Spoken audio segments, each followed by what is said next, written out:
Hey guys and welcome. So today I'm going to try and make Siren heads, as that has been a very popular concept in general recently. I've been getting a lot of requests for it, and it's been a bit of a while since I've actually, spoken while making the creation, so I figured this would be like a really nice way to get back into it. Now, Siren head. As some of you may know, when it comes to SCP and just generally all those kind of horror-ish things, I'm really not familiar with it. So just bear in mind here, I don't really know the character very well. I mean, I know what it looks like, but that's about it otherwise. And looking at it close up, I gotta say, it really is creepy. I can see why people are very much into it right now. And it would make for quite an interesting Spore creation. First things first is getting the general body shape in order. Right now the body's a bit, probably a bit too scrawny, but what I plan on doing is, because it's got like a lot of these mummified kind of textures on the body, bit of like a very humanoid ribcage and such, I plan on using detailed parts to really emphasize that. So for the time being, the body is just really thin.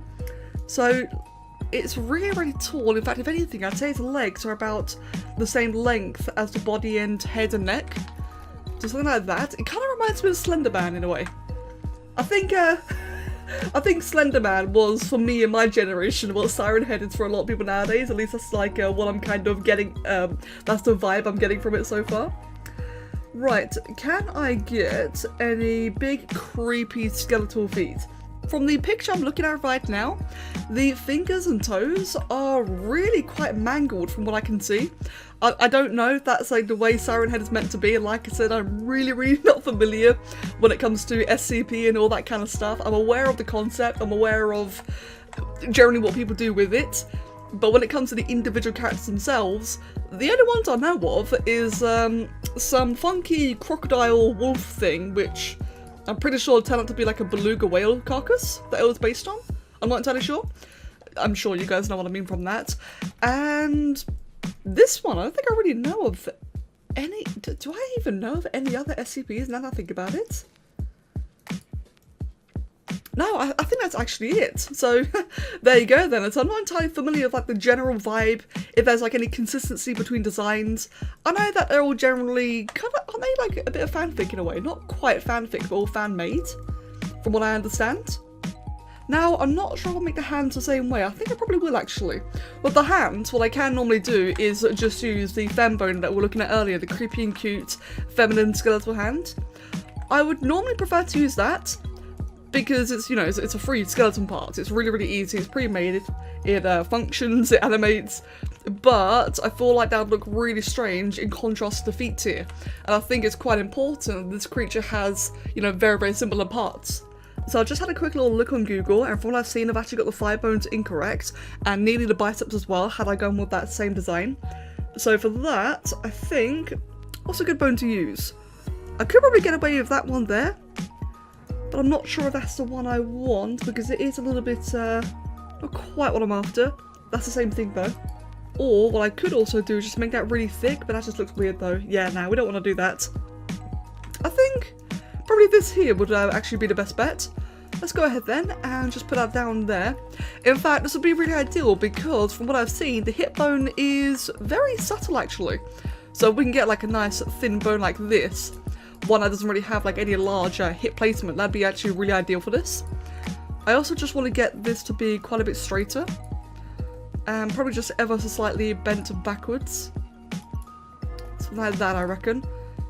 Make that one a bit thinner, make that just a little bit thicker to compensate, and I think that is about right. If anything, the knees are a little bit too high. For this, I may actually have to go ahead and do this, because it does actually have quite a bit of a shoulder. So if I do that, if I go ahead and bring that back there, make that as small as possible, make that as small as possible, and can I bring that inwards like that? That is as close to the body as I can possibly get. So that'd be like a very large shoulder mass. But like we said earlier though, I do plan on making the rib cage larger and more defined via parts to emphasize the ribs.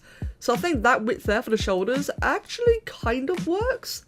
Now for the hands are hands. I will probably make them the same as the feet, but I'm just quickly checking to see first if there's like any alternatives. This one here actually would not be too bad. The only downside is that it's missing an entire finger. This one as well would actually be quite a decent one, but again, missing a finger. Unfortunately, the Spore hands, they all tend to have 3 or 4 digits. You rarely have any with 5. But then the one that does have 5 digits, being the Vembone, that one tends to just look, you know, a bit too feminine, a bit too thin, too small, which wouldn't really match this creature in particular. Right, I'm going to go ahead then and move the hands or the wrist just slightly upwards. Let me think. Is there like any small hands I can use? But I could probably just use this again. Or even that. I think even that actually. Now bear with me here, it's not meant to be like this big suction cup, I'm just using that temporarily as a base, just like I did for the feet. I kind of want to do that, to almost give it like a bit of a palm in a way, and then actually put the fingers on top. And hopefully you won't even see the palm at all. Cool. Although that does look, that does look a little bit strange. I'm not sure if using these parts is necessarily the best idea so far. I could, alternatively, turn it around, make it a bit flatter like that, but I'm not sure if that's really the way to go. Actually, it might just be, so it's going to give it like a bit of creepy, kind of almost claw-like look. It kind of looks like its hand is, you know, midway formed into a fist, or it kind of like has arthritis, which I guess really isn't bad for this. Like, the creature from what I've seen was described as mummified, that it's got like a rusty metal appearance and texture, but it's actually mummified skin. So I guess giving like a bit of arthritis hand wouldn't actually be too far off. I think that's okay so far. Like I said, really not familiar with this kind of stuff, but I think that's kind of acceptable so far. Right then, now for the detailing. I'm kind of leaving the head till last because the head is interesting, for lack of a better term. So what I'll do first then is, first things first, is I just want to add like some bigger shoulder plates here. So just like a bit of mass, a bit of weight, just not really nothing more than just, you know, adding mass to the creature. So we'll do that there. And in the process, also smooths out the shoulders into the rest of the body. I want to give it a bit of a collarbone as well. Not necessarily like a collarbone, but from what I can see, it's got like a lot of this big kind of fleshy area around the shoulders. Kind of like a collarbone, but much, much bigger and more pronounced. And then we're going to get the ribs in place. Now for the ribs, I will actually use, you know, literal rib sibs. I think it'll just give it the best effect overall. I don't always use the actual rib parts for ribs per se. I know that might sound a little bit redundant or a bit strange not to, but in my opinion, sometimes it is nice just to have like a different, not different texture per se, but a part with like a different feeling. Sometimes it just matches better. But in the case of this creature, it looks very, yeah, again, decrepit. So I think having this would make the most sense. In fact, I almost want to have the ribs come out a little bit. Can I try and do that? Having like just overall be much larger? Right, so far looking creepy. Now in the end, I did elect to not combine them at the sternum because that's why I can actually just use this part here, the ethereal razor. Because from what I can see, the sternum on this is like really just messed up in general, for the lack of a better term. So I'm just going to use this and just kind of like patch everything together very, very roughly. I'll tell you what guys, I just had a really, really gross thought. Imagine making this in ZBrush. Imagine like, oh, just the amount of detail you could do, you can get away with. That would look so gross. I think a lot of people would love it, but that would just look so, so weird. Right, now that we've got that in place, I think it's time to finally give like a bit of attention to the hips as well, and generally the flesh of the torso. Let's grab this big old piece here, just make that really large and chunky. So from what I can see, his hips are extremely bony. Okay, definitely liking the look of that so far then. Not too bad at all. Now, one thing that I do feel is a little bit lacking, and I'm not sure if this like actually is a thing on the original concept or not, but with this, you know, being like some big kind of like mummified zombie skeletal kind of creature, I do feel like they should have some vertebrae kind of just not necessarily popping out, but just being like a bit defined on the back. So I'm not sure if that's like correct or not. I mean, there's the one picture I'm looking at right now, it doesn't show the back at all, so I'm kind of hoping that this will be okay to add on, just to give you know, like a little bit extra definition, a bit of extra depth. So we'll just quickly place a whole bunch of vertebrae down the spine, and just have it, I don't know, like just shrink into nothing here along the bottom, and again on the top as well, because from what I can see the neck itself is like very, very skinny. There we go, like that. Let me think. Also, I'm not sure like this could just be the illustration, but the back of the neck or collarbone area almost has like a bit of a thing like that. it's just the kind of vibe I'm getting here. Like maybe like a bit of the neck muscles, just kind of protruding like that, I'm not sure. But I do kind of want to capture that as well.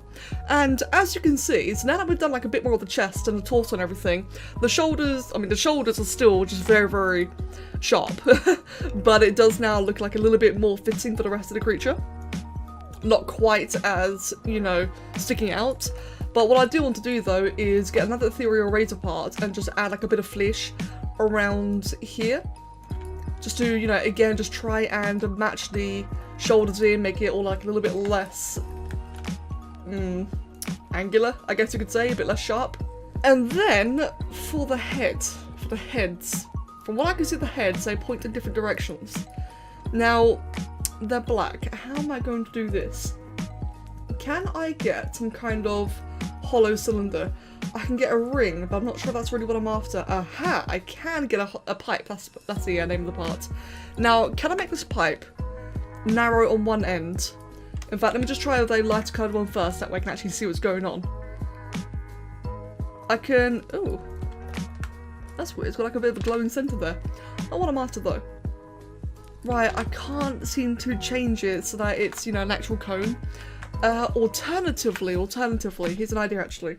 So, we're going to keep the base of the creature white for now. Going to give it a red coat and a green detail. And that way, if I go back over here then, get the details and get these jelly button parts. So grab this one here. And this Dark Injections variant here. Or Dark Spore variant. And this will show us how they colour in. And if I can get one that's like a really nice deep colour, I can make it black. So as you can see, the top one, the original one, actually inherits a shade from both red and green, whereas the DI variant only inherits a green colour. So what that means is that if I then make the green one just a pure dark black, it won't be a perfect black, but it'll still just, you know, give me the shape. Yes, there you go, and I can work with that quite nicely. You see the difference there between the vanilla one on the top and the Dark Spore one on the bottom? That is quite ideal. Now for the teeth, the mouth. Oh, this is going to be kind of gross. Okay, so that is the head thus far then. Looking really, really creepy, I gotta say. So what I've elected to do in the end then is that using Pandora's Toolbox, knowing that the entire body is going to be like this really gross kind of like pinkish greyish colour scheme, I knew that I was going to make the base, the coat texture was going to be like a much darker pink, which would have matched the gum quite nicely. So I used a green colour, so I used a green coat sphere here, which is going to inherit the coat's colour scheme, and therefore make the gums like just this really gross dark colour. And as a result, I've also then put on a bunch of these pure white teeth on top. And for the final touch of the mouths is to grab this part here, the Reaper Mantis. Actually, it makes like a really nice kind of tongue part. And it's got like a bit of a default pink shade, so it's going to work out quite nicely and just have that kind of grossly out like that. And then by making it asymmetrical, can have two of these. So we have one on the top like that. Let's put it out slightly, there you go. And another, in fact, if anything, it actually looks a bit long. There we go. Oh god, and as I kind of brought it in, it's actually made the teeth. Oh god, look at that. Hold on. There. That's gross. That is gross. Okay then. And we'll have another one on the other side like that. Cool. And then for the very final thing then is some black cabling. For that, I'm actually going to go ahead and grab the Whipwick parts from both Vanilla and Dark Spore. See if either of them give me like a bit of a nice black colour scheme, and if they do, I'll use that as the wiring. Alright, and here we go then. The very first SCP creature I've ever made. Oh, that's a little bit dramatic. More like, you know, it's a creation of Siren Head. I gotta say, I quite like the colour scheme on this one. I'm actually really happy about the head came out. I mean, all things considered. I know it's not really, you know, dark enough, but I think it's close enough, especially considering it is Spore at the end of the day. Obviously, Spore's, you know, like, not the perfect tool for this. But I do quite like how it's come out. It's creepy. It's really creepy. For those of you who are really into SCP, let me know what you think. I hope that this actually came out quite alright. Like I said, I'm not really into it myself, but I know that a lot of people are really into it, and I've seen that this one's been like, you know, really popular, really highly requested, so I did want to do this for you. and I really hope that it came out alright. I gotta say, I quite like the torso. I'm happy with the way the torso came out. I actually really do like the head, all things considered. I always saw that the Siren head was a really strange feature, but I am really happy that it came out in Spore. And the hands and feet, come to think of it, I think the hands and feet are alright. So yeah, I think I'll wrap it up here then. As always, thank you all very, very much for watching, and I hope that you've enjoyed it. Hope you've enjoyed the actual commentary going along the creation instead of talking over it afterwards. It's nice to be doing that again. And as always, I'll see you all next time. Have a wonderful day, and take care.